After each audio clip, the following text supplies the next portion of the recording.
Blog Talk Radio.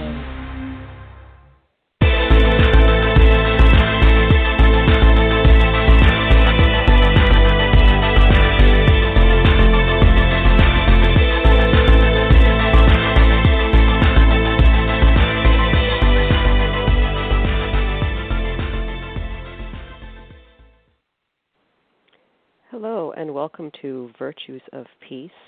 My name is Hope Elizabeth May, and I am joined by Taylor Ackerman. Hello. Hi, Taylor, and Michael Buzzy. Hello, everyone. Randy Olson. Hello. And I think that is Christine. Is that you on the line? Christine Ahn? It is. Yes, hi. Okay. Hi. Thank you so much for being with us, Christine. Christine is our special guest today on Virtues of Peace, which we have been doing for the past few weeks, a series on the Korean War. This is the 70th anniversary of the Korean War. And as our listeners know, we began this conversation with the foundational text by Bertha von Suttner, The Barbarization of the Sky, published in 1912. To remind you, because this will come up again today as we talk about Christine's work, Bertha von Suttner was the first woman to win the Nobel Peace Prize in 1905, and she inspired Nobel to create it even before that. She wrote this essay, The Barbarization of the Sky, warning the world about what would happen if the sky became militarized. And we have been talking about the consequence of that in Korea, in both the North and the South. We talked about bombing, and last week we talked about psychological warfare, or PsyOps, as it's now called, insofar as leaflet bombs were dropped. Today, as we approach Armistice Day, we are so honored to have Christine Ahn with us, who has been a peace activist, scholar, and teacher for a number of years. And in 2015, she organized this international group of women. It's now a global movement called Women's Cross DMZ. And we're going to talk about the beginning of that organization, how Christine came to it, the creative process involved in making that, and where it is today, 5 years later. So, Christine, again, thank you for being with us today. And it's hard to believe that it was 5 years ago, that it was in May of 2015 on, I think it was, what was the Women's International Disarmament Day? Was that the correct title of the day? May 24th. Correct. May 24th. International Women's Day. Yep. And so that day was chosen to cross the DMZ, the demilitarized zone. And I know that people are learning about this for the first time today. And so could you just remind us what your goals were in doing that? And actually, before you do that, if you could, there's a lot of confusion about the 38th parallel, the DMZ, and so forth. And so could you, and the military demarcation line, Panmunjom. Okay. So maybe first we can just get very clear on the difference of these different focal points having to do with the armistice. So first, what's the difference between the DMZ and the 38th parallel?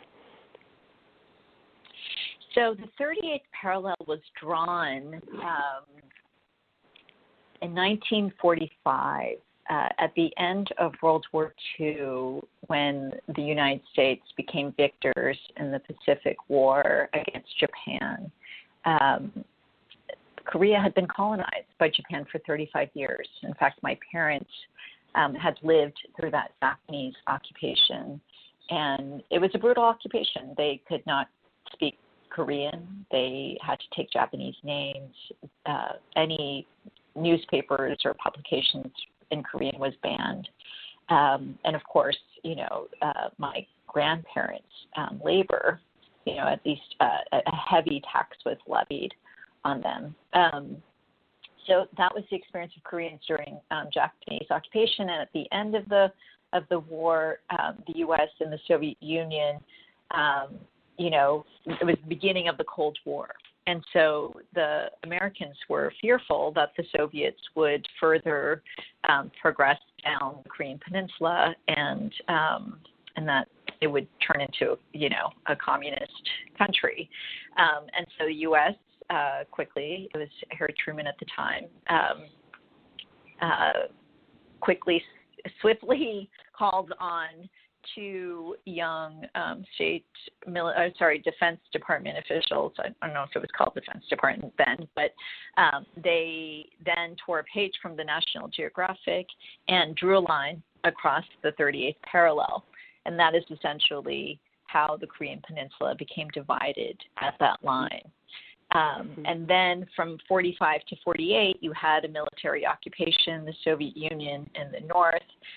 Kim Il-sung, who was a guerrilla fighter during the Japanese occupation period, emerged as the leader of the north of this, Soviet-backed North Korea. And then in the U.S., they sent basically a puppet, Syngman Rhee, who had been living in the United States, to lead South Korea. And so for several years, there was a struggle to, unite the country. And then in 48, that's when South Korea became the Republic of Korea, and then North Korea became the Democratic People's Republic of Korea. And that is essentially from 48 on, this kind of back and forth incursions to try to reunify the country. And then this year is actually on June 25th is the quote-unquote official start of the Korean War, when North Korea drove across the 38th parallel. And that began the U.S. involvement militarily. I mean, I guess they were still military-backed government, but they had left, and I guess U.S. troops still remained. But that is essentially how the Korean War started. And for 3 years, I think, your listeners to the previous podcast, probably Charles Hanley did a fabulous job explaining the horrors of the Korean War. But from 50 to 53, up to 4 million people died, mostly civilians, in that horrific war. And that is when the Armistice Agreement was signed, which we're coming now upon the 67th anniversary on Monday, is when military commanders from North Korea and the United States sat down, put down their weapons, and signed an armistice agreement. And they had promised within 90 days to return to negotiate a permanent peace settlement. They did this within the demilitarized zone, which is at Panmunjom. And that is a symbolic site. Many of you may have seen the leaders of North and South Korea a few years ago shake hands across this, it's like a few inches strip of elevated cement, and they stepped over it back and forth, and that's the military demarcation line that has essentially separated the two Koreas. And within that demilitarized zone, it's still very complicated to me. I mean, when I think about what we did in 2015, it was literally no man's land, and I would still say that it's so not clear in many ways. There are parts of it, especially we hardly know on the North Korean side, but on the South Korean side, there's the civilian control zone. There's like even parts around the DMZ where people live, farming communities exist. They have to go through various checkpoints. They have curfews. So it's a really fascinating, opaque place still that has, ironically become one of the most ecologically diverse places in the world. Like people compare it, or scientists compare it to the biodiversity of the Amazon. So there's so much complexity, so much contradiction. And every time I go to the DMZ, which is just usually in May in the springtime when they're planting rice. And you see the most lush, green, fertile land, and you just can't believe that this is the DMZ. This is the most militarized place in the world. Underneath this land is 1.2 million landmines. There are barbed wire fences that span across the 150 miles, and for 2.5 miles wide is this so-called demilitarized zone that has kept the Korean people separated. So that is where we crossed, and I'm so honored to be reconnected with you, because you were such a strong champion of what we were doing, and such a great supporter and ally when it was a very difficult time for what we did then. It was. And I just want to, tell our listeners that there is a video on our show resources page of, it's not a video that I took, but it's of Panmunjom, this little slab of concrete that Christine is referring to. And when you watch that video, it helps to clarify. It is complex. There are a lot of different parts. And as we'll talk about later, administratively, as you're referring to now, the various permissions that had to be gotten and so forth, like you said, it was opaque, and it continues to be opaque. So you did cross, amazingly. And yeah, I was in Paju, waiting for you when you did at the festival. But your goals in crossing, I think, are really important to just remind us of. And so can you talk about, we're going to talk about how you did this, but first, why? Why is it important to cross the DMZ with your group of international women? Well, we did it 2015 was the 70th anniversary of Korea's division by Cold War powers. And it just felt to me absurd, frankly, that Koreans have no say, no agency in the division of this ancient country. And that 70 years later, they were still divided. They were still living under the constant threat of nuclear war. And we had to do something. And, I had done a lot of research. I had learned that women had played a historic role. They had been on the front lines calling for peace. In 1951, as the bombs were dropping, an international delegation of 21 women from 17 countries traveled to North Korea. They tried to also go to South Korea, but Syngman blocked them. And they went to churches, hospitals, schools, mass gravesites, and they witnessed the genocide that was taking place. I mean, the barbarization of the sky, as you note. I mean, that was what they saw. And they immediately called for an end to the conflict, which, languished on for 2 more years. But, you then think about the role of women. The first civilian to cross the DMZ was in 1989, Im Soo-kyung. She was a South Korean university student who traveled by way of Europe to get to North Korea to attend the Pyongyang International Youth Festival. And she was the first South Korean, human, that North Koreans had seen beyond, whatever propaganda images. And so it was this moment, and she crossed the DMZ, and Father Paul Moon went to North Korea, because everybody knew she would be arrested, and so he accompanied her, and they crossed at Panmunjom, and they had to walk past all the video cameras, but then of course it was it was U.S. soldiers there. They seized her, and she was sentenced to 5 years in prison. In the 1990s, South Korean women, North Korean women with Japanese women, they met in Tokyo, in Seoul, and Pyongyang. So women from South Korea crossed the DMZ. So there is this long tradition of women refusing to say that war is okay, then to call for an end to the war, and to use their bodies by meeting with North Korean women to cross that demilitarized zone.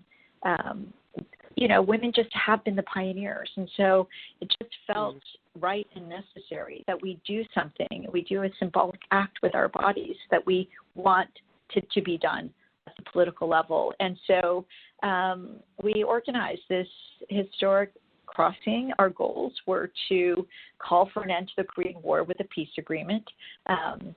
As I noted, when the armistice was signed, they had promised to return to negotiate a peace settlement, and that never happened. And so we were calling on the political leaders to say, this is an urgent task. And we also called for family reunions. 10 millions of Korean families still remain separated. There's over 100,000 Korean American families who are unable to see their loved ones in North Korea. So, 3 generations of Korean families have been separated and unable to see each other. That seems to me a travesty of human rights. And lastly, we called for women's leadership in the peace building process because we now have data that shows that when women are involved in peace processes, it actually leads to a peace agreement, and it leads to one that lasts. And so those were our 3 goals in doing the crossing. And, it's an extraordinary thing to witness what we've been able to build since then. The first congressional resolution calling for an end to the Korean War with a peace agreement. We have 45 co-sponsors of that bill right now. We have now a conversation on Monday. Women Cross DMZ and the Quincy Institute and the American Conservative are co-hosting a roundtable on how the U.S. can advance a peace agreement with North Korea. It just, even in 2018, I remember when the 2 Korean leaders met at Panmunjom, and I joined a call with some arms control experts. And, I posed the question, okay, so the 2 Koreas, they're saying it's time to sign a peace agreement. It's time to end the Korean War. And when will the U.S.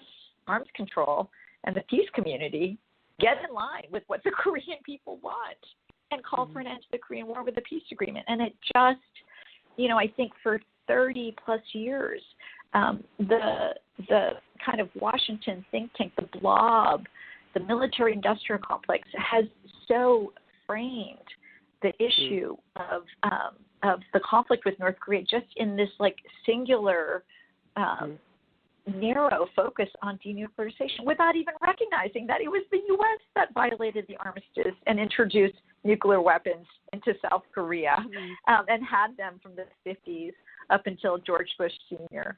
And so, it's been an extraordinary thing to now break through that Washington consensus. And it doesn't mean that we don't have a ton of work to do because it is a bipartisan status quo entrenched way of thinking. And that's why it's going to take grassroots power, people power, women mobilizing, creating the political will for peace to happen on the Korean Peninsula. So, yes, it's amazing. And we have still so much work to do, but it has been. And Hope, you were there in Paju. You were at the press conference when we arrived. And the kind of, the wolves were out for us. And, it's just and there's, obviously a gender dimension to this, the way that women are framed as naive, we're handmaidens, we're apologists, we don't know anything. And, there's that whole gender dimension where, peace and dialogue and diplomacy is considered soft, whereas militarized national security and, armaments, that is masculine and that is strength, And I just feel like as feminist peace builders, we need to really interrogate that and flip the script on that because that is what's enabling us to allow militarism and this militarized mindset to, as we see now with all the uprisings, totally dominate our lives. Yeah, thanks. It's all great comments. So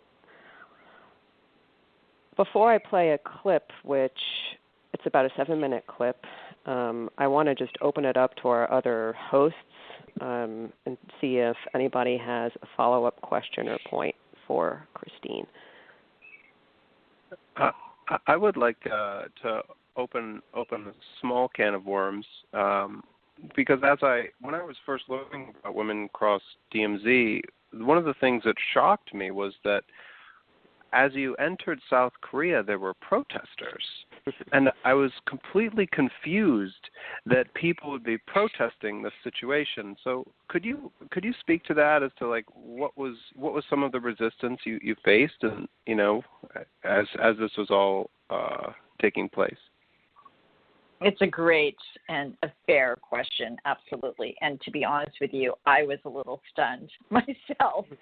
I thought, here we are, we're helping to bring peace to this country, and there's people protesting us. There's like threats of acid being thrown at me, so that I should like not be on the front line of the peace walk. It's because of this division system that has basically torn apart the hearts of the Korean people. And so the Cold War began on the Korean Peninsula.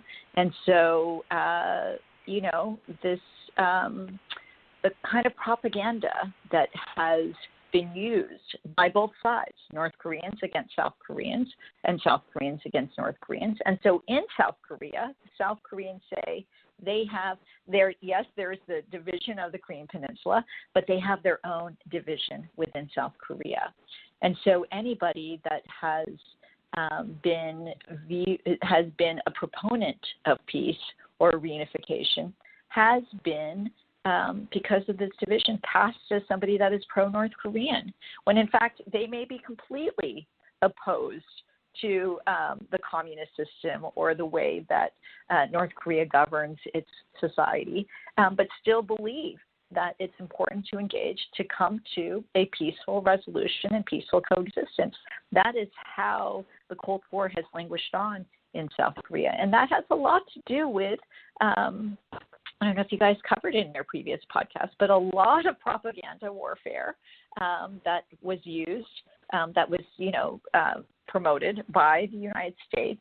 And so, case in point, my daughter's name is Jeju. I named her after Jeju Island, the island of peace, and the island of women. Well, in fact, Jeju Island in 1948 became the site of a protest and uprising. They were opposed to South Korea beginning the process to hold separate elections to form the Republic of Korea.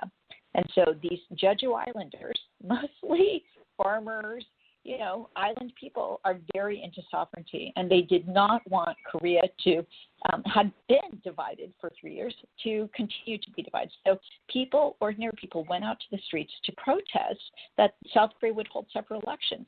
Well, the response, because don't forget at the time it was a U.S. military-backed government at the time. And, not only did they, provide military occupation in South Korea, but the people, after the division of Korea and then installing Syngman-rhee, the people that the U.S. installed into power were the Koreans, the very Koreans that had collaborated with the Japanese during the colonial period.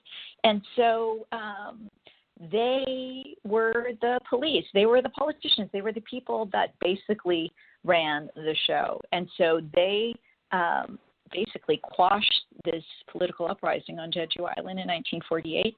And the people, retreated. A lot of people died, but they retreated. They took whatever weapons they had, their forks and their spades, and they, counter-protested.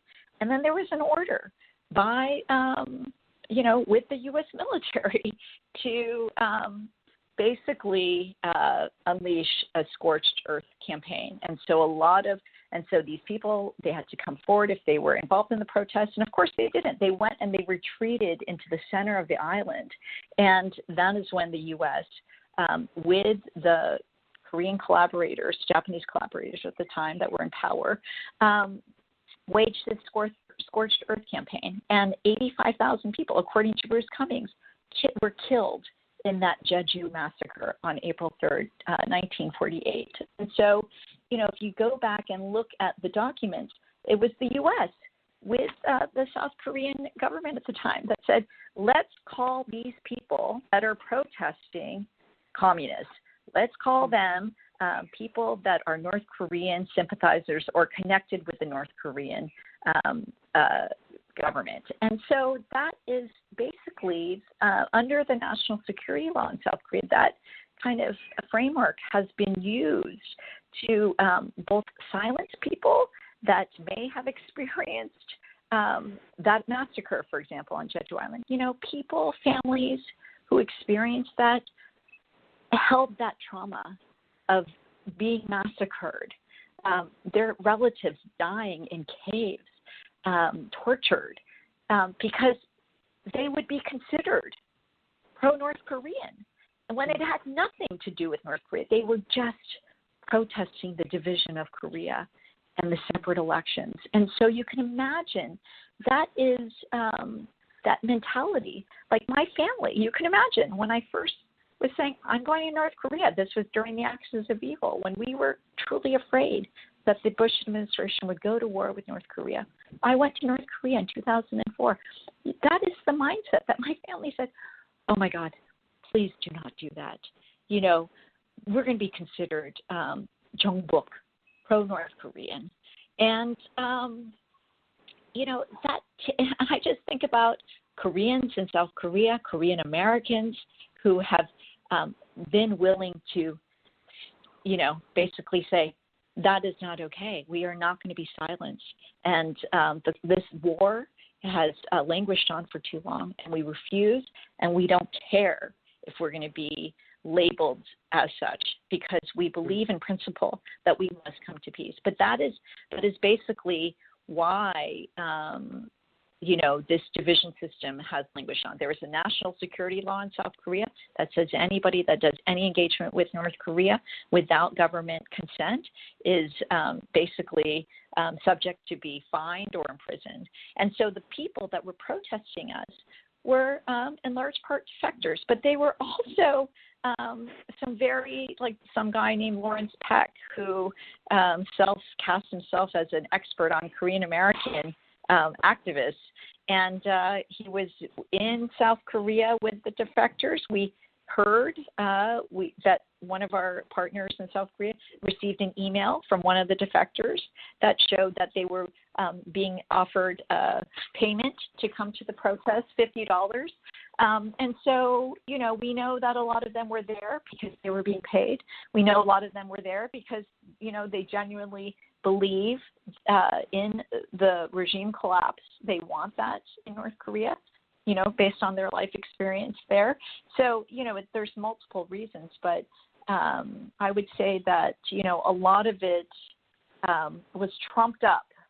There were about 100 protesters there, but there were like 1,000 police to allegedly protect us. And I think that has a lot to do with who was in power at the time, who was Park Geun-hye, the daughter of the former dictator, who is now sitting in prison for her corruption.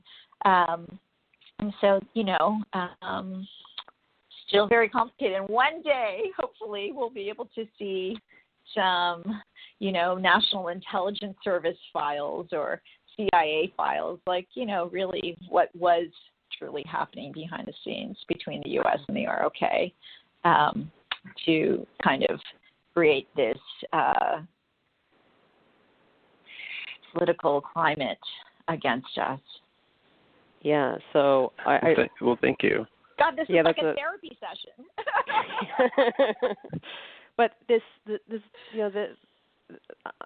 the Korean Peninsula is the site of an ideological conflict, and that, of course, affects the psychologies and characters and political attitudes of people. So, for me, I was shocked to see the protesters as well, and I think, Randy, you were in my class when I came back, and I was sharing that with you, if memory serves.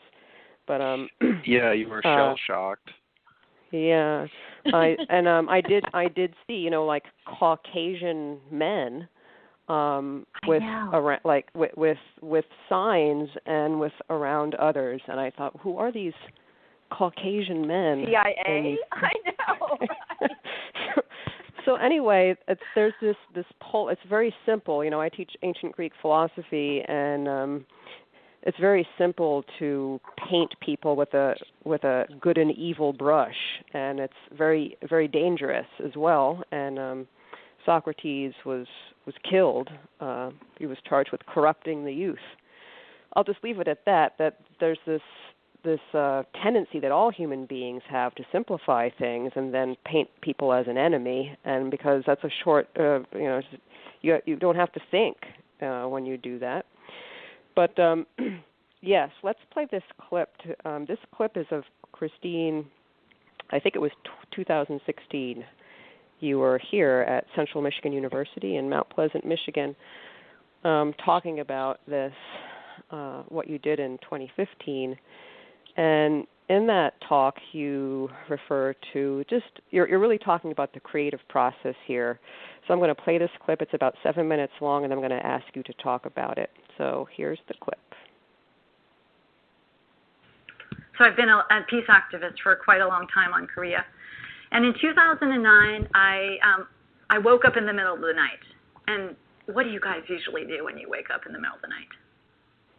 Look at your iPhone or turn on the computer. Okay, so I did that, insomniac. And so I turned on the computer, and I read the New York Times. And on the homepage of the International Herald Tribune, which is the international version of the New York Times, this is a piece by Choi Sam-hoon, who is a journalist. And it's an article about how this river that flows through the heart of the Korean Peninsula, north to south, it's called the Imjin River, Imjingang. And this river is like so symbolic to the Korean people. There's like poems and songs written about this, like legions of poems have been written about it. But basically goes something like, why can birds fly over Imjingang, but I can't see my loved one? And so this river was flooding, and allegedly North and South Korea, because the hotline was closed. At the time, it was the North Korean leader Kim Jong-il, the father of the current dictator. And then in South Korea, it was Lee Myung-bak, the former CEO of Hyundai. And they were not talking, and the hotline was shut down. And so North Korea was trying to prevent flooding, because if it floods in North Korea, it's going to destroy the farmland. And if the farmlands are destroyed, they already have persistent food shortage. It's going to lead to more devastation for their people. And so they allegedly lifted floodgates without calling and telling South Korea.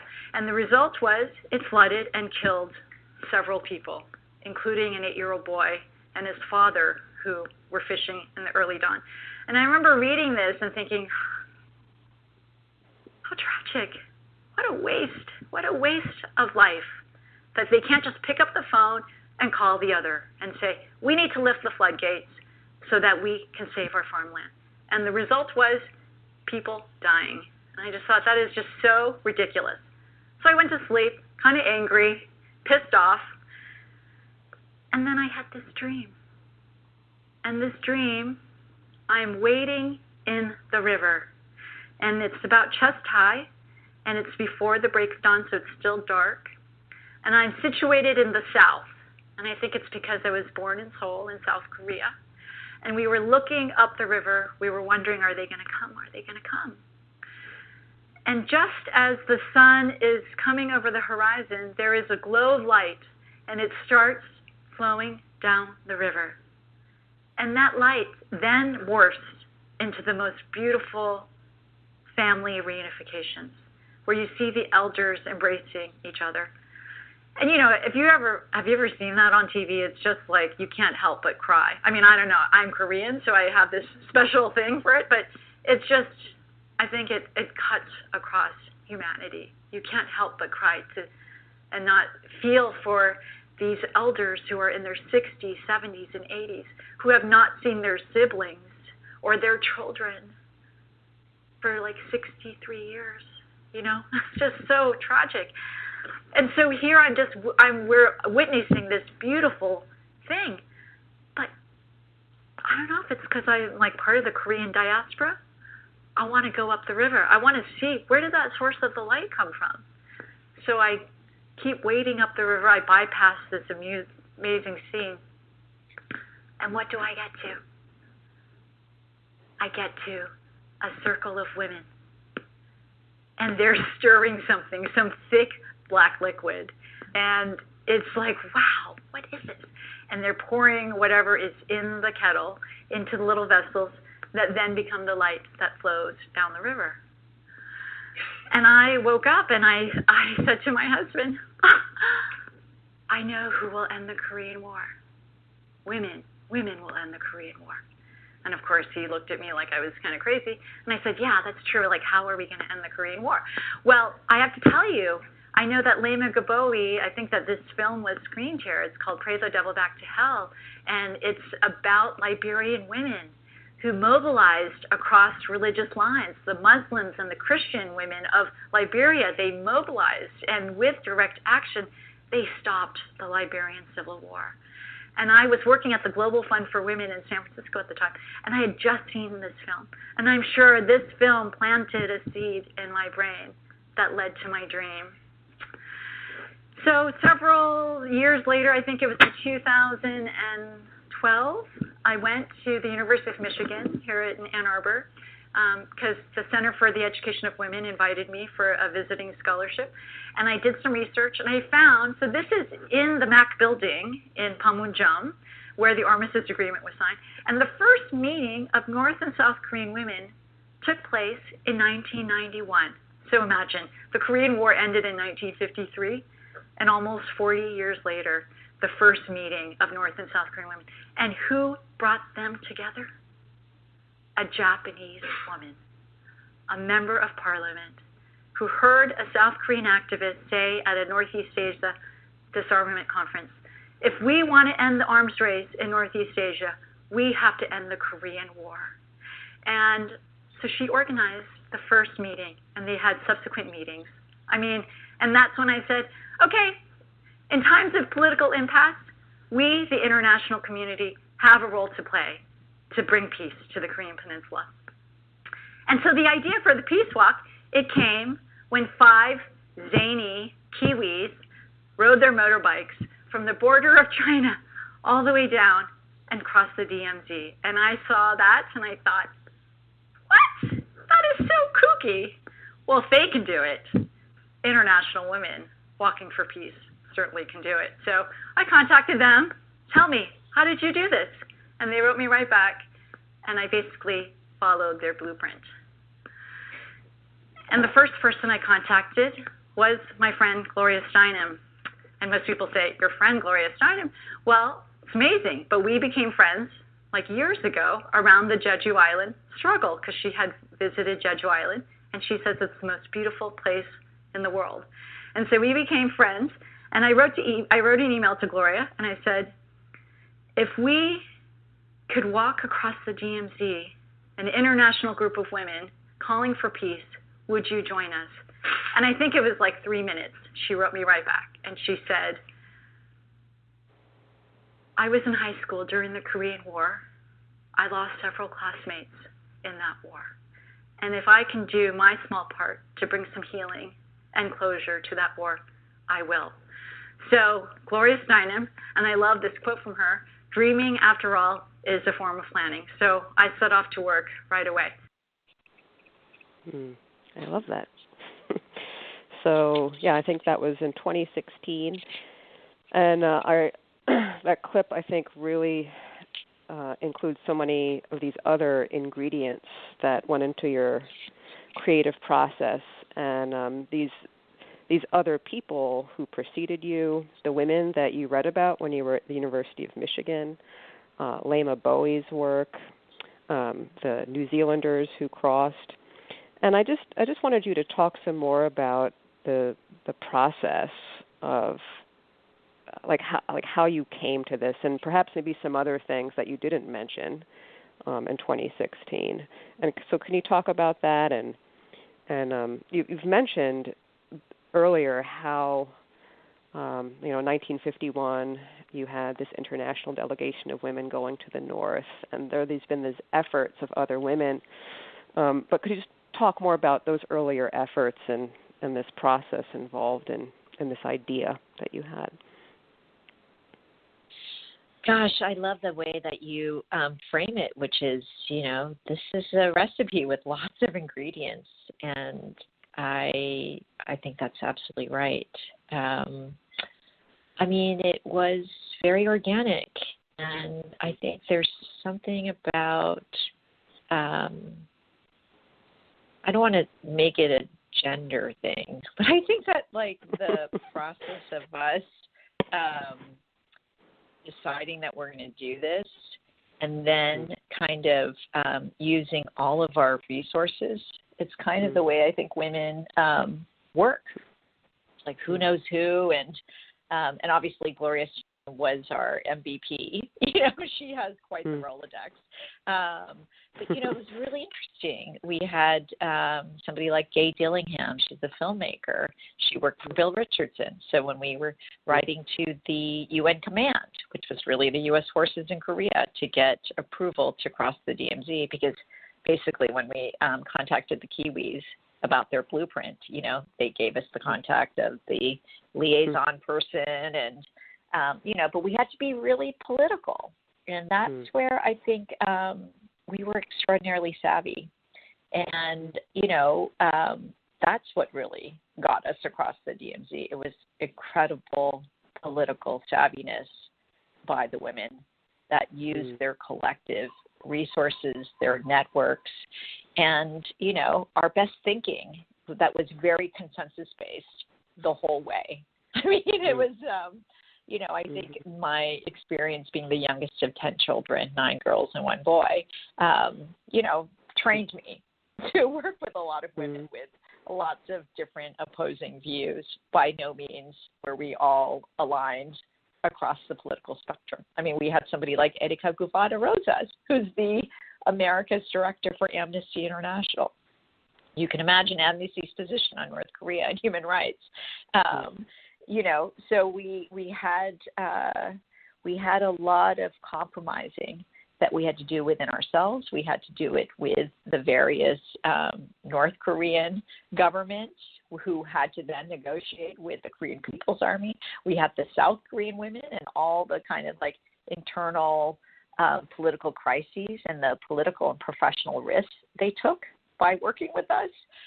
It was just, the whole thing was a landmine. It's just right when you feel like you progressed and you advanced, it's like, oh, there's a boom, a landmine, and then you retreat backwards. It just felt like it was both, as one of the women, Gwen Kirk, describes, her favorite word on that journey it was exhilarating, because it was like watching a drama unfold in real time, and it was like you were the center stage of that whole drama unfolding. And I had a small child at the time, and actually, that's actually a story, if it's okay to share. I know that we have lots of other things we want to cover, but I think it's a really fabulous story. I think it shows a lot about women and this thing of mothering and mothers. And so actually, what I didn't share as kind of a precursor before we got approval to do this was in 2014, I traveled, so my first trip to North Korea was in 2004, and then the guy that was working for the Overseas Korean Committee was a guy named Park Sol. Well, it was several years later. I think in 2011 he was assigned to work at the DPRK mission to the UN. And so it was like, wow, how amazing that I know the guy. And so I went to go meet with him at the UN. I told him the idea. He was like, it's a crazy idea. But somehow fast forward into 2013, in December, I wrote to him again after I had talked to the Kiwis, and he said, it's a crazy idea, but why don't you send me a proposal, and I'll send it to Pyongyang. So he sent it, and he wrote me back, and he said, they'd like you to come to Pyongyang to discuss the idea. And I thought, oh, my gosh, that's amazing. And so it was in February of 2014, and we had just moved to Hawaii from Berkeley. And my husband was a new professor, and so he was, totally overwhelmed. Like, 3 new courses. And he had gotten sick a few weeks before I was slated to go to Pyongyang. And, you know, you don't just fly from Honolulu to Pyongyang. You go to China, you go to Beijing, you have to stop and you have to get your visa, you have to get your airplane tickets. There's only a few days that there are flights on Air Koryo from Beijing to Pyongyang, and not to mention it was in the dead of winter. And so my husband got sick, and I thought, oh, my God, this is like, you know, if he gets sick again, and my daughter's in preschool, or no, in daycare, I think at the time, this is the recipe for disaster. So I actually, and I was still breastfeeding at the time, I made the decision that I was going to bring my daughter on this trip because my colleague was going to go. She said it's fine. She could help. And she was 22 months at the time. And so I asked Pak Chol, would you grant Jeju a visa? And he wrote me right back and he said, absolutely, we'll grant her a visa and we will provide childcare on the day of your meeting. I thought, oh my gosh, you know, talk about like totally cognitive dissonance on how we view North Korea. So we said, okay, we're going to do it. So we flew to Beijing.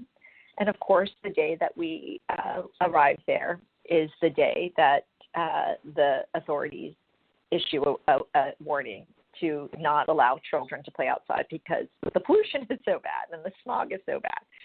So my daughter, of course, develops some kind of respiratory thing. She starts coughing and coughing, but she hasn't a fever, but she's just laboring to breathe. So I'm trying all my homeopathic remedies, and I'm faced with this decision. Do we wait in Beijing until she recovers, or do we just try to go? And she wasn't like so sick that I felt, okay, you know, it's just like she's building up her immune system. So we decide to go. And the day that we arrive in Pyongyang, we're brought to a guest house, and we're there, and they have this fancy dinner, and she's sitting on my lap, we're eating. And she's just coughing so much that she can't even keep the food down. So she starts to vomit the food. And it's just like, this is just not turning out very well. And so, you know, I'm like, we're going to retire early. We'll see you guys tomorrow. And, you know, I can't sleep because I'm watching her sleeping and she's like kind of straining to breathe. So I take her into the bathroom. I turn the hot water on. And, you know, North Korea has an electricity problem. They have an energy crisis. So I'm like running all their hot water to create steam to facilitate her breathing. And finally, somebody knocks on the door and they say, is everything okay? And I said, no, it's not. I actually think we need to go to the hospital. And they just said, okay, get your things, let's go. So we woke up my colleague, Hechung. We all rushed into the minivan, and they just sped through the streets of Pyongyang. And, you know, what is the image that everybody sees about North Korea at nighttime? It's a satellite image of the black hole. It's like South Korea is all lit up, China is all lit up, Japan is all lit up, but there is North Korea in darkness. And that is literally what we witnessed, except for the lights of the minivan. And I just thought, oh, my God, we're going to get killed on the way to the hospital. They pull up in front of the hospital. This is, of course, the foreigners' hospital. And the doctor and the nurse, they stay there overnight. And they greet us. They rush us through the, like, freezing hallway of this hospital. And they take us to the one room that is the doctor's office that is heated. He puts on his stethoscope. He starts asking me a ton of questions. And, you know, I'm trying to answer as best as I can. And he puts the stethoscope on of my daughter's back. And he starts, like, listening to her breathing. And at that moment, the lights go off. Because they go off in North Korea regularly because they have an energy crisis.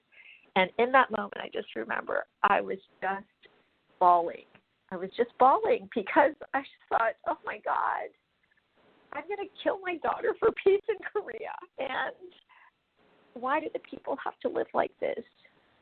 And sanctions, you know, the massive investment in preparation for war. It's just absurd, all of this. And the lights came back on, and luckily they just gave her a shot, and it was obviously painful. But the next day, when we went to the meeting with the National Peace Committee, with Mr. Oh Ryong-il, who became the person that ultimately I worked closely with to, plan all the events in Pyongyang, they were incredibly moved that I had brought my daughter. And they had so much sympathy for me and what I had gone through. And I think that really changed the tone of the meeting. My daughter was not going to be in the hands of somebody else after all that she and I had been through. And so there was this kind of vulnerability and I think kind of a tenderness that they empathized with me. I had just been through such an emotionally difficult evening, and that created, I think, an opening and kind of quick, like a humanness that wasn't about posturing or anything, but it was just like they saw me for who I was. I was here for peace. I was genuinely a human, a mother who had just experienced this. And I told my daughter, I'm like, I think you're getting really sick in Pyongyang. Really kind of helped pave the way for us to get the approval, because we left that meeting with a memorandum of agreement that said that they would allow us, if the conditions were right and ripe, to allow us to hold a Women's Peace Symposium in Pyongyang and to cross the DMZ. So I just think, women in peace building, I know that we don't want to stereotype that women are better peace builders. We have plenty of examples, Margaret Thatcher to Park Geun-hye to even, hawkish Hillary Clinton, where women have not been the arbiters or the models of peace building.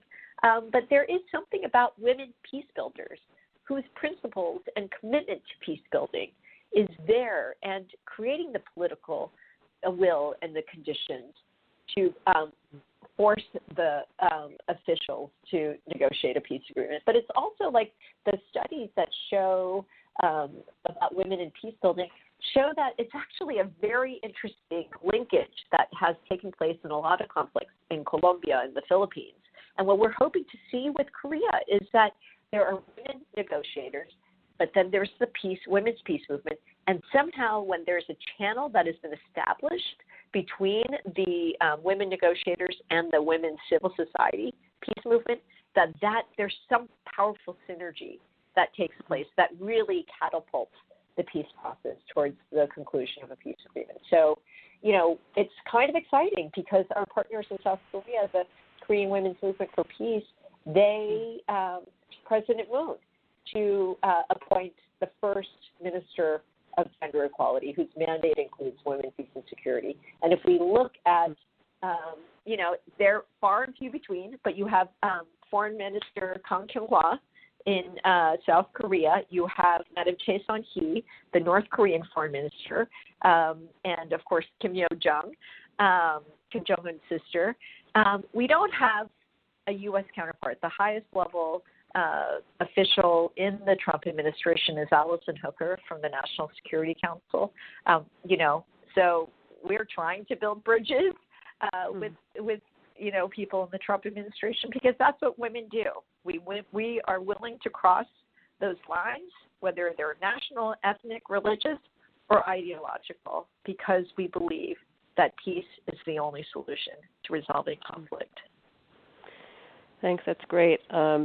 Actually, this other clip that I have that's a minute long, I think nicely rounds out the comments that you're making about women and the past efforts, the ingredients that are all going into this alignment of stars, and women's special nature. As you say, there are exceptions, but I'm going to play this clip. This is from the conference in Seoul after you had crossed the DMZ in 2015.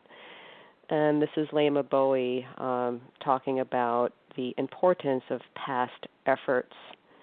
And as you mentioned, you you, in the clip that we played, when you were at the University of Michigan, you read about how North and South Korean women, organized by a Japanese woman, met in the MAC building to talk about ending the Korean War. So here's the clip from Lema Bowie. Thank you so much. It's been a journey of a lifetime. But before we move any further, I would like to take this opportunity to recognize the older, not so young, that's the word to use, Korean women, South Korean women, who have been a part of the women's movement in this country before our arrival.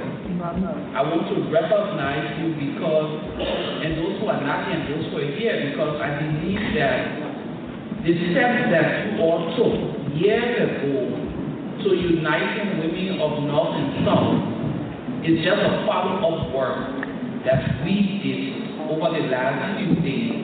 So I want to congratulate you all because you all made it possible for us to do what we did. Can you just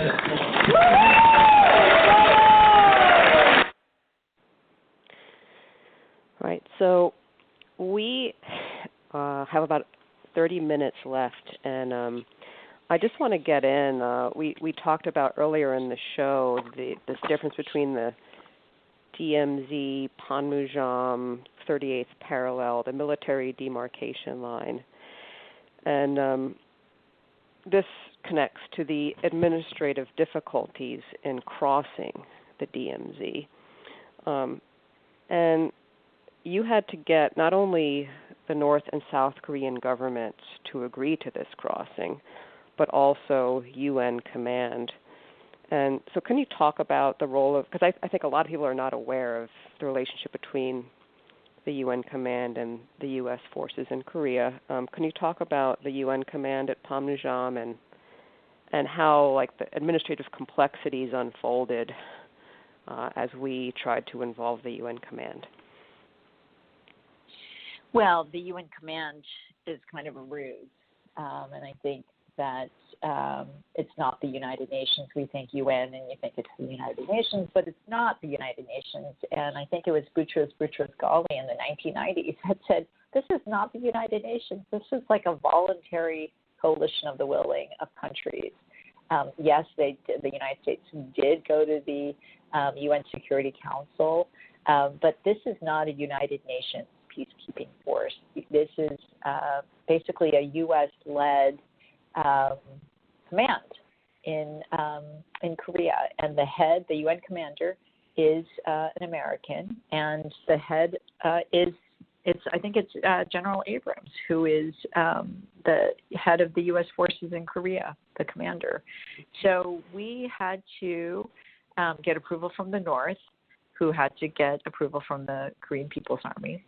We had to get approval from the South, and the South, and that's where this whole kind of no man's land and administrative confusion was really used by then Park Geun-hye's, we were mostly interfacing with the Ministry of Unification, with the U.S. forces in Korea, basically. I don't know, you want to continue saying the UN command, but they kept kind of playing off each other to say, you need to get approval from them, and then they would say, no, you need to get approval from them, and, ultimately, when we got approval from the UN command, they had said, well, if both Koreas agreed, then, of course, we would facilitate your safe passage across the DMZ. And so, when you look at the DMZ, it's 2.5 miles. And so about a mile and a half from the North Korean side is to that midpoint is North Korean and, governed and, decisions made by the Korean People's Army. And then you get to the midway point and then the south side, which is another 1.5 miles, that is governed by the UN command with South Korea. Now, this is what's so interesting to me is that the U.S. and South Korea have a mutual defense treaty, and that means a number of things, but it also means that the U.S. Has wartime operational control over South Korea. And mind you, South Korea is like, the 11th largest economy in the world. They're in the top 10 largest militaries in terms of their technology and hardware and the sophistication of their weaponry, and the dollar amounts that they invest in the militarization and arms production.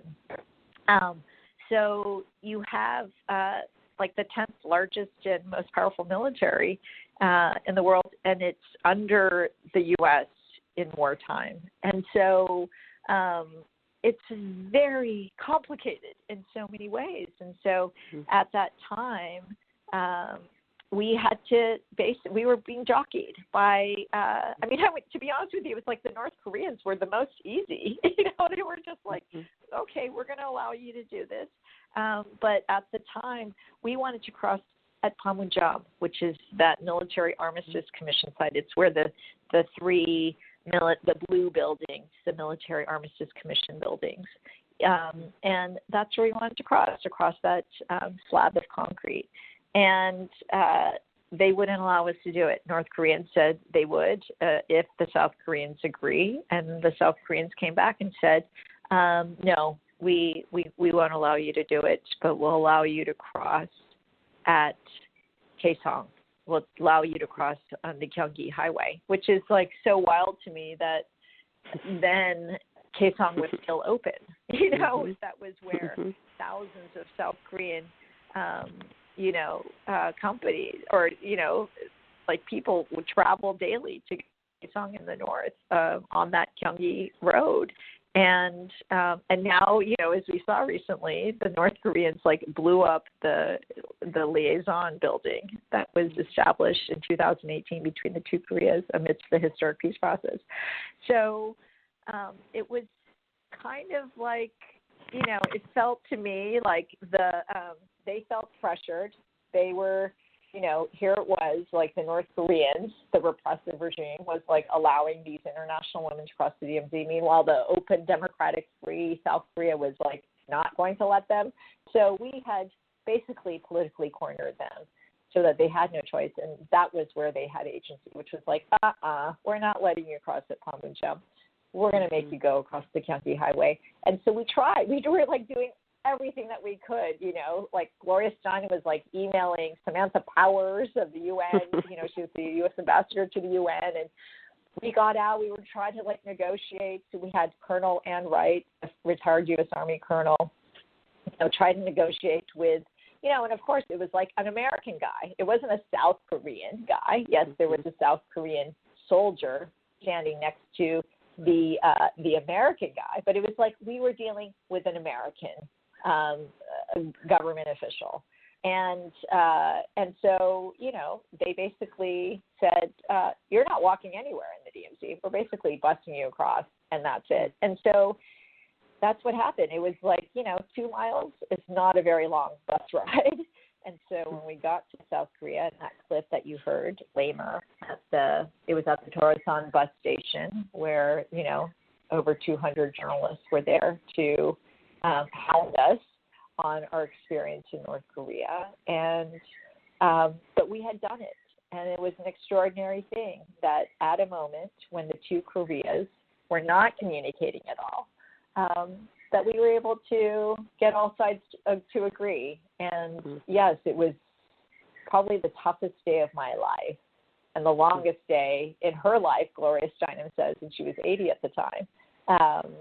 But, looking back, it's extraordinary how much the political discourse has changed and how the architecture is. I mean, we're not quite there. The political moment isn't there, but we've been building the architecture.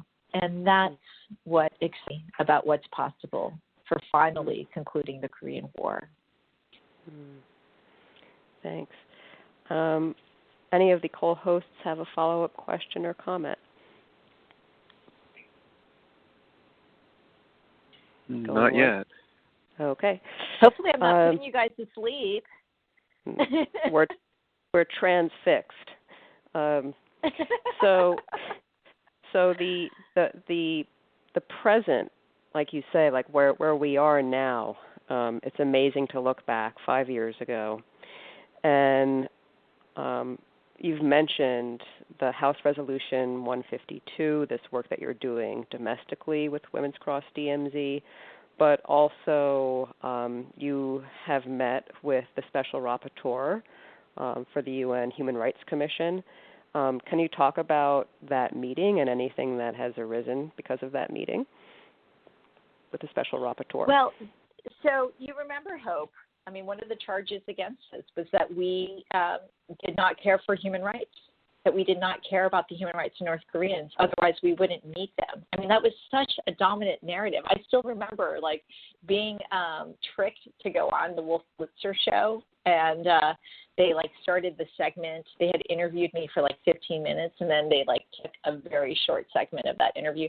They had asked me a question in that interview about like my position on North Korea's human rights things. And I don't know. I mean, I had said it in a very zen way the first round, but then they asked me again and I got irate. And they basically, it was a trap. They used that irate clip to show in the segment that they had kind of prefabbed that was the harrowing story of North Korean defectors and the sexual violence that they experienced in North Korea, and how could Gloria Steinem and these women, be complicit by meeting with North Koreans, and going into North Korea. And that was the narrative. That was the trope that was being used against us. And, fast forward 5 years. And I have to tell you, there's a moment of redemption. I have not actually physically met the UN Special Rapporteur, Thomas Quintana, but I have had multiple engagements with him by email and otherwise. And what's beautiful about a movement is I don't have to be the person that meets with him. We have so many women and so many allies in this organization and in this campaign together that, when I'm in Hawaii, and when he's come to New York, I'm not able to meet him. I've tried a number of times, and it just has not timed out well. But our board chair, for example, Ayoung Chae, has met him a number of times. I've introduced him to a bunch of South Korean women peacemakers. He's met Henri Ferrand and other scholars whose knowledge helps paint a more complex picture about North Korea, such as the North Korean economy and how sanctions are impacting human rights. So it's been an extraordinary thing to engage him directly, but through our broader movement, for him to get a much more nuanced understanding. And so it's an extraordinary thing to hear him say earlier this year that the United States should negotiate a peace agreement with North Korea, separate from a denuclearization deal, because that will improve human rights in North Korea. I mean, that's what we were saying the whole time. And here you have the UN expert. It still doesn't mean that he doesn't go after North Korea for their prison camps or for whatever other gross human rights violations that are taking place in North Korea. But the fact that he gets that he understands that framework and argument, and that he's willing to go on the record to say that. And in his report annually that he submits to the Human Rights Council, he noted that he has been meeting with Women Cross DMZ, and that the government should listen to these women. They should listen to Women Cross DMZ members. They should listen to their campaign, Korea Peace Now. And so I just feel like, oh my gosh, I think if I retired now, I would feel, wow, I did something to try to shift the conversation, because was such a ridiculous argument that engagement with North Korea was just perpetuating the human rights violations. That is the absurdity, is that the status quo of the maximum pressure campaign that the Trump administration is doing, which is, sanctions, political isolation, military exercises that, provoke North Korea. That has not led to denuclearization. But North Korea has advanced nuclear weapons, under that theory and under that set of policies. And, yes, Trump engaged with Kim Jong-un, but the policies have not changed. And the sad thing is, this maximum pressure campaign is basically Strategic Patience 2.0, which was under the Obama administration. It's gotten more cruel. Americans cannot now travel to North Korea because of the U.S. travel ban. And so it's the tougher and more cruel and draconian, campaign against North Korea. But none of that has succeeded in either achieving denuclearization or human rights. And so that's where we're saying, actually, it's the other way around. North Korea has always said, they're under a siege mentality. And unless the U.S. drops its hostile policy, they're not going to give up their nuclear weapons. They're not going to become Libya. They're not going to become Iraq. And they're not going to become the North Korea from 1950 to 53, where 1 in 4 North Korean family members were killed, where 80% of North Korean cities were obliterated. And it didn't even take nuclear weapons. It was just as you say, the barbarization of the sky through the U.S., unparalleled, indiscriminate bombing campaign. So it's just been amazing to see the shift in paradigm. But a lot of that has to do with what took place in South Korea. And I just, I was on a convocation last night in South Korea, but it was global. And, they are releasing a people's peace agreement for peace in Korea. And I just have to say, you know what? I'm just going to put it out there. The 2018 historic peace summits between Kim and Moon, you kind of have to, tip your hat to the South Korean women, because they took such courage, and they were threats made against them. People, lost jobs, you lost contracts. All the media portraying these women as pro-North Korean, but they still worked with us. They still took these risks to organize with us. And, that's where I feel like women are fearless. And they know that is the right thing to do. And they took a hit. They took one for the team. And that is really, I think, helped pave the way for Moon Jae-in to emerge in the Candlelight Revolution, to come into power on a platform for peace. And now it's super exciting because the National Assembly, he's in power. He has a 5-year term. He's in power till 2022, the end of 2022. And, he just, because of his effective handling of COVID in South Korea, his party won a landslide victory in the midterm elections in April. And so now he is trying to ratify the Panmunjom Declaration, which is the agreement that he signed with Kim Jong-un in April of 2018, where they committed to ending the Korean War, transforming the peninsula into a land of peace. And, in it they talk about the need for a trilateral peace agreement, U.S., North Korea, South Korea, and possibly with China. And so I feel like, right now is obviously not the political moment, given, the chaos that's happening in the United States and the gross missed opportunity that the U.S. had in Hanoi, where, you have somebody like Stephen Biegun, who is the Deputy Secretary of State. He's also the U.S. Special Envoy on North Korea. He was appointed in, I think it was 2018 in October. And the first speech he gave in Stanford in January of 2019 was honestly, it was the best speech I've ever heard any U.S. official give. It was he understood. It was the Korean War is ridiculous. It needs to end. And it's going to take a step-by-step approach. And so we thought, oh my God, there's an adult in the room. There's somebody that actually gets this conflict. And yes, it's in the crazy Trump administration, but somebody gets it. And so I traveled all the way to Hanoi for the summit between Trump and Kim. And I really, on the day, and the spirit and the feeling in Hanoi was Mardi Gras. It was oh my God, there's going to be a peace agreement, and how symbolic to do it in Vietnam, another country, a Cold War enemy of the United States, that finally ended and now has normalized relations. I thought, oh God, everything is just set. And that day I called my daughter and I said, my God, today's the day that Trump and Kim will end the Korean War. The U.S. will finally end the Korean War. And, we all know what happened now, especially since John Bolton's book, is, he destroyed that opportunity. He, pushed a maximalist position, forced Trump to do that. That was also the day the Michael Cohen hearings happened. So Trump is obviously very distracted. But basically Bolton totally trashed that opportunity, and the North Koreans left enraged because they had traveled all this way by train. You remember Kim Jong-un? They had made all these preparations. They truly believed that the U.S. was genuinely committed to this, when in fact John Bolton just did the John Bolton thing, was destroy any possible peace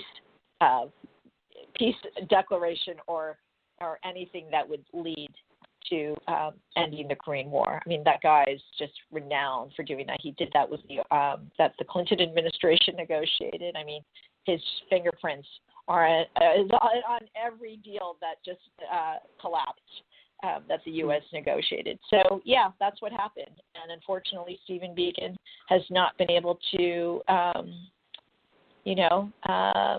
demonstrate to the North Koreans that they, because I do believe that Stephen Biegun truly believed his speech, I don't think it was just posturing. I do believe that that's where he believed. But, he probably had an internal battle with John Bolton. And Bolton won the day, and the North Koreans just haven't recovered, and they don't want to deal with Trump until or deal with any U.S. administration until after the elections. So that's where we're at. It's an unfortunate situation, but that's why a civil society and a robust peace movement that is working actually very closely in coordination between the U.S. and South Korea and other countries. I think that's what I mean when we're building the architecture, is we're starting to work and be more strategic, be more democratic, and therefore be more effective to have that architecture and groundwork laid so that we can put the right pressure on the officials when the time is right. Great. I want to go back to the point that you were making about the South Korean women who took a hit in supporting the historic meeting at Panmunjom.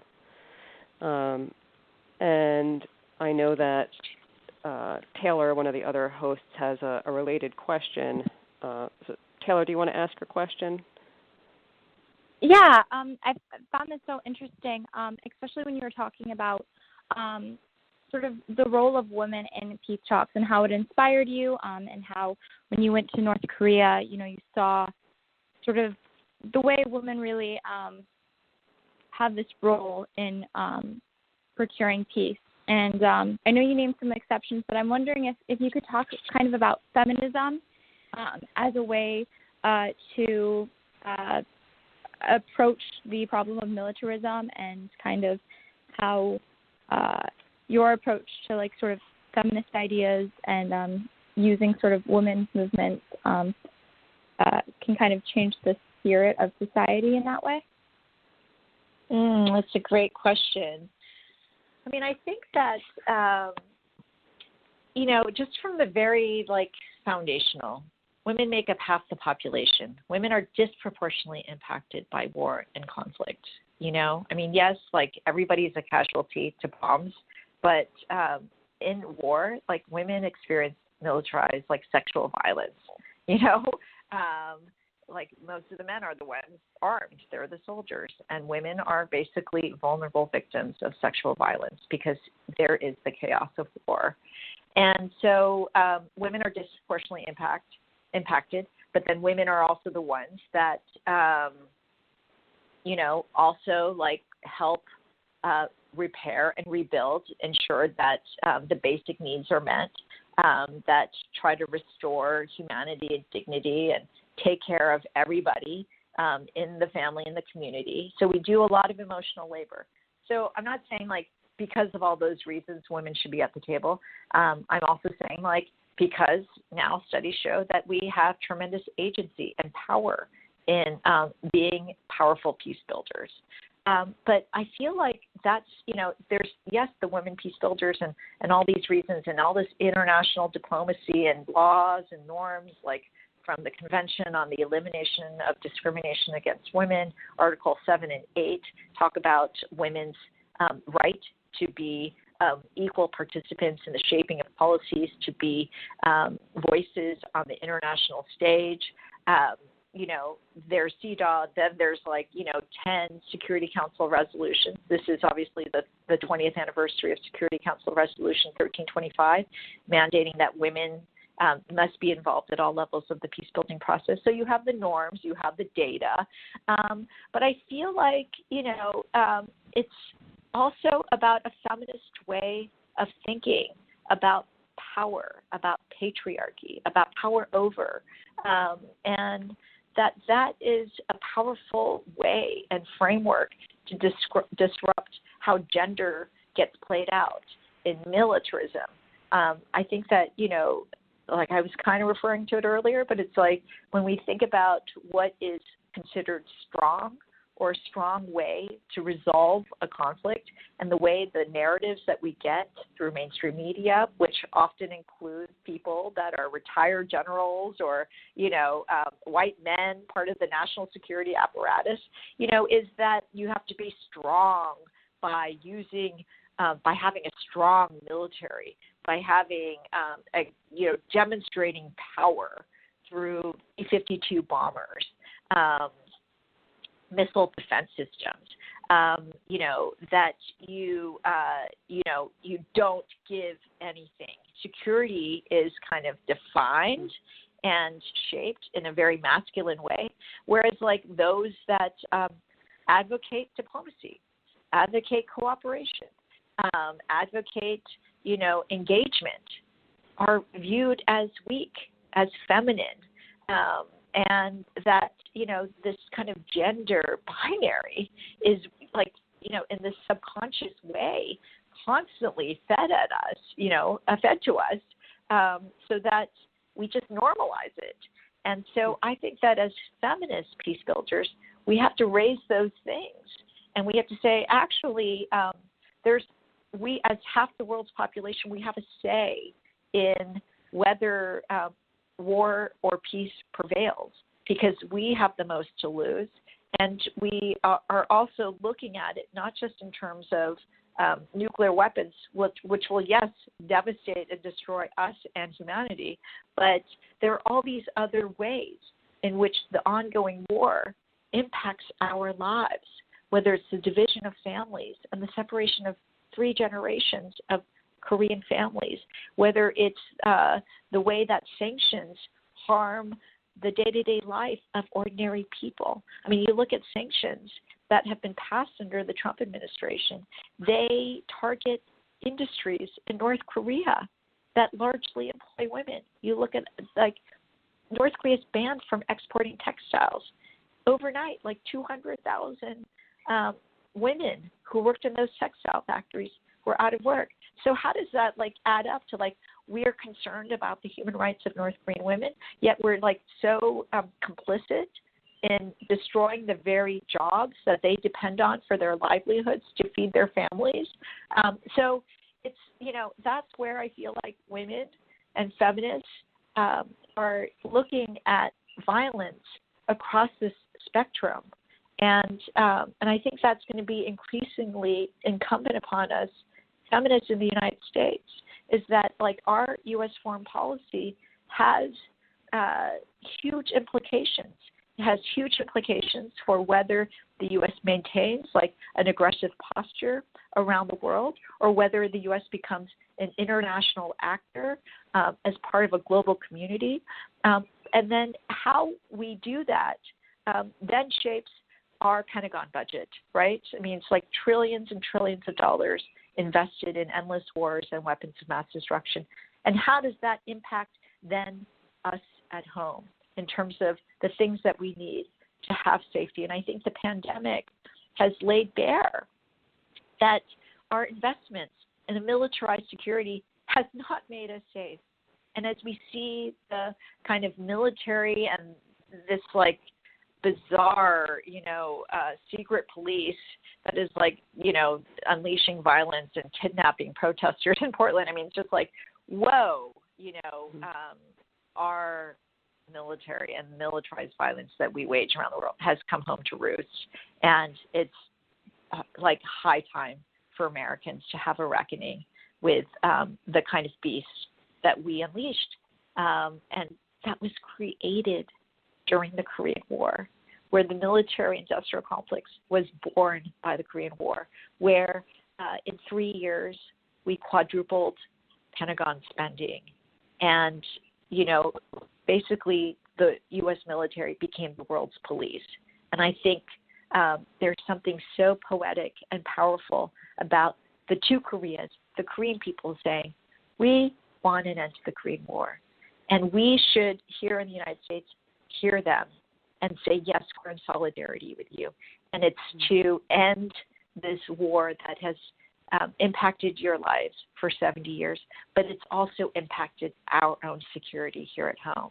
So it's a big and tall order for feminists in the United States, feminist peace builders in the United States, but we have to do it, and I'm hopeful that we will. Yeah, following that's great, Christine. Thank you. And we have like 3 minutes left. So I know. Sorry, you need to rein me in. So no, it's all good, and this needs to be gotten out. And I just want to say, following up on this point about the feminist definitions of strength and power and security, I'd just like to remind us of a quote of Bertha von Suttner, where she says, "Politics can only develop into a state worthy of our progressing civilization if the essentially female qualities of gentleness and dignity would penetrate political life." Similar point she's making. I would really like you to, with the 2 minutes we have left, and I think what's going to happen is you're going to hear the countdown and it will stop, but the recording will continue, so we can just carry on for about 10 more minutes. But I would love for you to talk about the new initiative, Korea Peace Now. And I know that you're working now with international partners, I think at the Women's International League of Peace and Freedom, as well as the Nobel Women's Initiative, as well as a group in Korea. So can you talk about Korea Peace Now and what you all are doing? Yes, it was a campaign that was launched in 2018 and officially launched in 2019. We brought a delegation of South Korean women, parliamentarians, and civil society leaders to Washington, D.C. to meet with U.S. Congresswomen and the U.S. Women's Peace Movements. And we went to the UN, we went to Ottawa, Canada, and then we had also a launch in South Korea. And, really the goals of the campaign were to try to see through a peace-building process towards the signing of a peace agreement. And yes, there's been fits and starts, but yes, there is one. The second is we want to see women's inclusion in the peace process. And, yes, we are not formally at the negotiating table, but there are some women. So I think we need to work hard to strengthen those channels, and especially now that there's a ambassador of gender equality in South Korea. We want to see the lifting of sanctions, especially humanitarian sanctions that impact ordinary North Korean people. We want to see the tangible demilitarization. And yes, the Korea peace process in 2018, in addition to two declarations, the Panmunjom and the Pyongyang declarations that the two Korean leaders signed in 2018, the two Korean militaries actually also signed a military agreement that began the process of demilitarizing the DMZ and, the east and western corridors of the Korean Peninsula, including like taking down the propaganda loudspeakers and demining portions of the DMZ. So that's exciting that was also had begun and, of course, stopped in its tracks right now, largely because the U.S. told the South Korea that you can't continue this process with North Korea unless they make progress in denuclearization. And then lastly, it's about this redefining security, which, we talked about in the last question. And so the goal of the campaign is, wanting it to be a 2-year campaign. And we're excited because just recently 170 South Korean civil society groups have come together to launch the second wave of the campaign. So right now we're just, under COVID, it's been incredibly challenging as we have to move everything virtually, and it's not less work, actually, it's a lot more. And but it's been really exciting to see some of the architecture that's being built, and it's been great to work with all these feminist peace partners. And from hearing from the Nobel Women's Initiative and WILF, two outstanding women's organizations, they have said their work on the Korea Peace Now campaign has been for them some of the most exciting and inspiring. So we know that we have made an impact, whether it's with our big sanctions report we released last year, or whether it's through the work that we've been doing on House Resolution 152, or just like mobilizing women and being visible and saying it's time to end the Korean War with a peace agreement. We feel, this campaign has made an impact, and we hope that, our feminist peace movement will continue on. That's great. And so we'll just end by, if you could quickly say, if people want to get involved with either Women's Cross DMZ or Korea Peace Now, what should they do? Well, they should. They should definitely sign up for the listserv. So if you go to womencrossdmz.org, there is some information about joining our listserv. So we always send regular information, a little, political analysis, but a lot of events. So, for example, there's an intergenerational women's dialogue about peace building for Korea. On Monday, there is Undoing 70 Years of War, a bipartisan roundtable on peace with North Korea with the Quincy Institute and the American Conservative. So, people should sign up for the listserv, and if they want to get involved, they should email us at info@womencrossdmz.org. And then the campaign's website is www.koreapeacenow.org. And, we have Instagram, and we have Facebook, we have Twitter, threads, so people should follow us on all those social media sites. Great. Well, Christine, it has been, as always, an inspiring education with you. I just want to thank you for your moral energy, your fortitude, your passion, your strength, and your inspiration. I have learned so much since I first interacted with you in The Hague, and I just, since it's very important to acknowledge, the ingredients, as we were referring to earlier. I would just like to acknowledge Cora Weiss is the one who told me about your work, and I met Cora Weiss in The Hague in connection with Bertha von Suttner events and Peace Palace Centenary events. So there's the connection, there's the thread of how we met, and there's so much to learn, not only about the Korean War, but as you were talking, Japan's colonialization, and then a whole different framework, this feminist peace framework that you've been talking about. So it is a complete paradigm shift, and also learning about things that have been, as we talked about with Charlie Hanley, not only forgotten but suppressed. So this has been a great conversation. Thank you for being with us. Thank you so much. And Hope, I wanted to also thank you for your courage and for standing by our side and giving me a platform, inviting me to Michigan, but also, most importantly, the relationship that you helped foster with, the North Korean woman defector who is in Michigan. She has gone on to, do some very important work with us to provide a different narrative than the one that we get on mainstream media. Yeah, that alignment of stars. Yes. If I may, could I ask one final question to Christine? Yep. We'll I'm interested I'm interested to know if your daughter Jeju is happy and healthy and strong.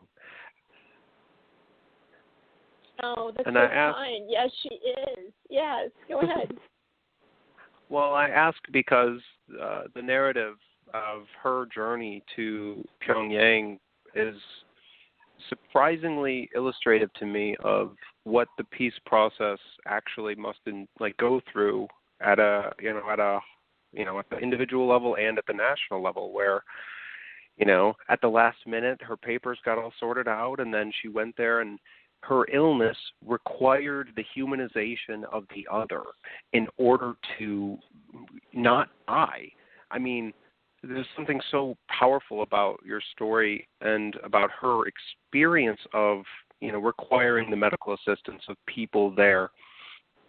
And in the process of this, night journey through darkness, she emerges as this hero in the story to me. And, I'm overwhelmed with, hero mythology in my private life, and so that's like the frame I look at everything through now. But it's amazing to me that, Jeju goes to Pyongyang, gets sick, humanizes the other, and comes out with a peace agreement. I just don't think it could possibly be more illustrative of the grand narrative. So I'm happy to hear that she's doing well, and I think that she and her health seems to operate as some kind of symbolic light upon a hill for us to strive toward. That's so beautiful. Well, I will share this interview with her so that she kind of will see the important role that she has played. But you're absolutely right. I mean, I think that there are these ways in which I'm not even seeing all the ingredients, as Hope has been putting it, that has gone into the stew, right, of this peace building. But thank you for asking. She is incredibly healthy, incredibly critical already, and it's been a blessing in this pandemic to just stay put because, I travel so much, and it's been so great to enjoy the wonders of motherhood and, to be here for her right now since I've been gone so much. But yes, she is, her name, the Island of Women and the Island of Peace. Thank you very much. Well, I think that's a lovely place to end. So thank you. You've been listening to Virtues of Peace and Christine Ahn, founder of Women's Cross DMZ and mother of Jeju. Thank you all, and have a great evening and weekend. Goodbye. Thank you. Bye-bye.